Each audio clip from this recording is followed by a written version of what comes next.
제약산업에 막 발을 들여놓으신 분들 혹시 히트터널이라고 들어보셨나요?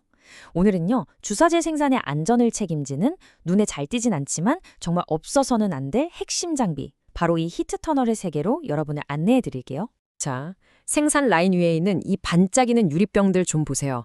정말 완벽한 정밀함과 청결함 그 자체처럼 보이지 않나요? 우리가 병원에서 맞는 주사제나 링거액이 바로 이런 깨끗한 용기에 담기는 거죠. 그런데 말이죠, 만약에 완벽해 보이는 유리병 안에 현미경으로도 찾아내기 힘든 아주 치명적인 위험이 숨어 있을 수 있다면요. 환자의 생명을 위협할 수도 있는 그런 보이지 않는 적이 있다면 어떨까요? 그 보이지 않는 적의 이름은 바로 발혈원, 영어로는 파이로젠이라고 합니다. 이름부터가 그리스어로 열을 뜻하는 파이로에서 왔어요. 특히 주사제에서 가장 골치 아픈 게 뭐냐면 세균이 죽고 나서 남기는 껍데기, 바로 엔도톡신이라는 물질입니다. 살아있는 세균 자체가 아니라 세균의 사체에서 나오는 독소라는 게 중요해요. 이 엔도톡신이 아주 미세한 양이라도 주사액에 섞여서 우리 몸속으로 들어오면요, 우리 몸의 면역 체계가 큰일 났다 하고 비상벨을 울리는 거예요. 그 결과로 갑자기 고열이 나거나 상황이 심각해지면 생명이 위험한 쇼크 상태에 빠질 수도 있습니다. 그러니까 환자의 안전과 직결되는 정말 심각한 문제인 거죠. 자, 그렇다면 이 무시무시하고 보이지도 않는 적을 도대체 어떻게 물리칠 수 있을까요? 지금부터 히트터널의 세계로 깊숙이 들어가서 어떻게 완벽한 무균 성태를 만들어내는지 그 비밀을 하나하나 파헤쳐보겠습니다. 과학적인 원리부터 핵심 구조, 그리고 이 모든 걸 관리하는 아주 엄격한 기준까지 저와 함께 끝까지 따라와 주세요. 좋습니다. 그럼 첫 번째 관문부터 한번 통과해 볼까요? 이 모든 문제의 해결책인 히트터널이 대체 어떤 역할을 하는지부터 알아보겠습니다. 네, 바로 이 장비가 오늘의 주인공 히트터널입니다. 다른 이름으로는 디피로제네이션 터널이라고도 불려요. 이름이 좀 어렵죠? 근데 뜻은 간단해요. 파이로젠을 제거하는 터널이라는 뜻이거든요.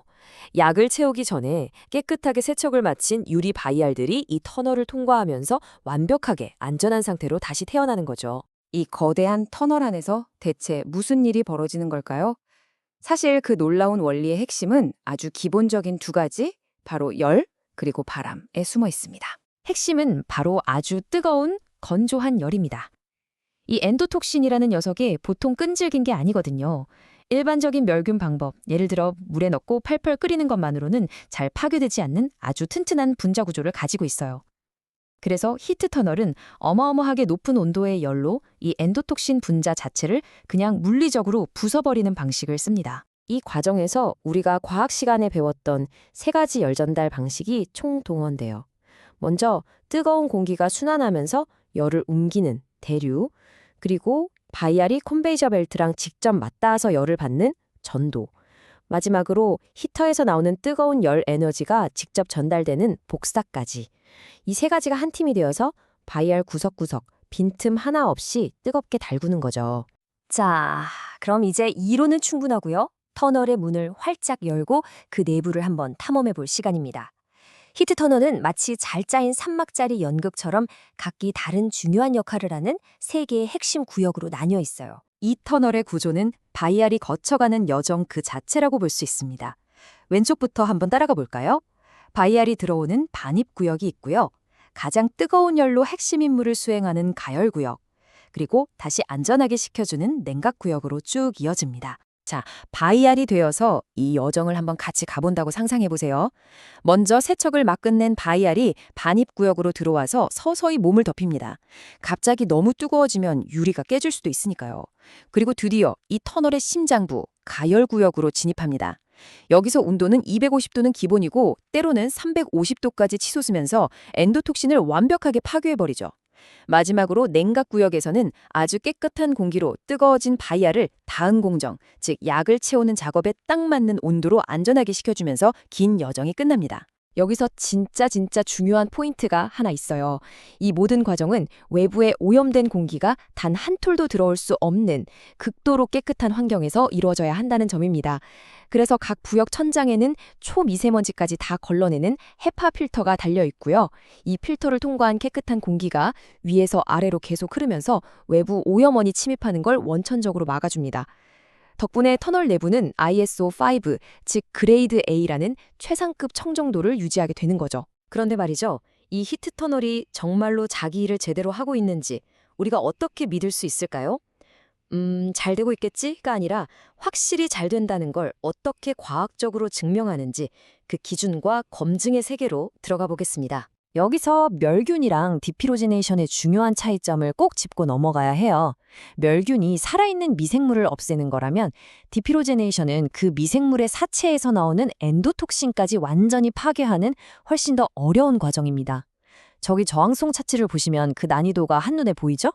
일반 세균보다 훨씬 강한 게 포자고 그 포자보다도 더 꼭대기에 있는 게 바로 파이로젠이에요.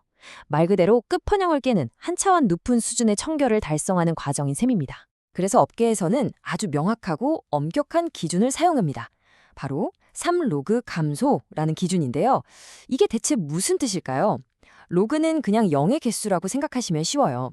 그러니까 3로그는 0이 3개, 즉 1000을 의미하는 거죠. 엔도톡신의 양을 1000분의 1 이하로 줄여야 한다는 뜻입니다. 예를 들어 1000개의 엔도톡신을 넣었다면 터널을 통과하고 나서는 1개 미만으로 남아 있어야 한다는 아주 엄격한 기준이에요. 유럽 약전 같은 아주 공신력 있는 기관들은 이 3로그 감소를 달성하기 위한 구체적인 가이드라인을 제시하고 있어요. 예를 들면 최소 250도의 온도에서는 30분 이상, 200도에서는 최소 60분 이상 노출되어야 한다는 기준이 바로 그것입니다. 이건 그냥 숫자가 아니라 안전을 위한 약속 같은 거죠. 그럼 이 기준을 정말로 만족하는지는 또 어떻게 확인할까요? 바로 엔도톡신 챌린지 테스트라는 걸 합니다. 일부러 엄청나게 높은 농도의 엔도톡신을 바이알에 바른 다음에 터널에 통과시켜 보는 거예요. 일종의 극한 테스트죠. 그리고 터널을 통과한 바이알에 정말로 엔도톡신이 1000분의 1 이하로 줄었는지 직접 측정합니다. 이런 주기적인 검증, 즉 밸리데이션을 통해서 히트 터널의 성능을 꾸준히 증명해야만 하는 겁니다. 자, 이렇게 개별 장비의 성능을 확인하는 것에서 한 걸음 더 나아가 볼까요? 이 모든 기술적인 과정들은 결국 환자의 안전을 보장하기 위한 거대한 약속, 바로 산업 규정이라는 더 큰 틀 안에서 움직입니다. 제약산업은 혼자만 잘한다고 되는 게 아니에요. 전 세계적으로 아주 엄격한 규제를 받습니다. 의약품 제조 및 품질 관리 기준인 GMP, 특히 무균 의약품 규정인 NX1이 대표적이고요. 또 국제제약 엔지니어링 협회 ISP 같은 전문가 단체에서 좋은 사례들을 공유하고 각 나라의 약전이 품질 기준을 정하고 미국의 FDA나 유럽의 EMA 같은 규제 기관이 이 모든 것들이 잘 지켜지는지 철저하게 감독합니다. 히터널의 설계부터 운영, 검진까지 모든 단계는 이 규정들을 반드시 따라야 하는 거죠. 복잡한 기술, 어려운 용어들, 그리고 엄격한 규정들, 우리가 오늘 이야기한 이 모든 것들이 향하는 최종 목표는 결국 단 하나입니다. 바로 우리 자신, 즉 환자에게 가장 안전하고 효과적인 의약품을 공급하는 것이죠. 히트 터널은 그 목표를 달성하기 위해 보이지 않는 곳에서 묵묵히 자기 역할을 다하는 정말 든든한 수호자인 셈입니다. 오늘 우리는 의약품의 안전을 지키는 히트 터널에 대해 깊이 알아봤습니다. 그렇다면 우리가 일상에서 마주하는 다른 것들은 어떨까요? 매일 마시는 물, 우리가 먹는 음식의 포장, 아니면 병원에서 쓰는 다른 기구들까지 우리가 당연하게 생각하는 그 깨끗함의 기준 뒤에는 또 어떤 놀라운 과학적 원리들이 숨어 있을지 한 번쯤 생각해 보는 건 어떨까요?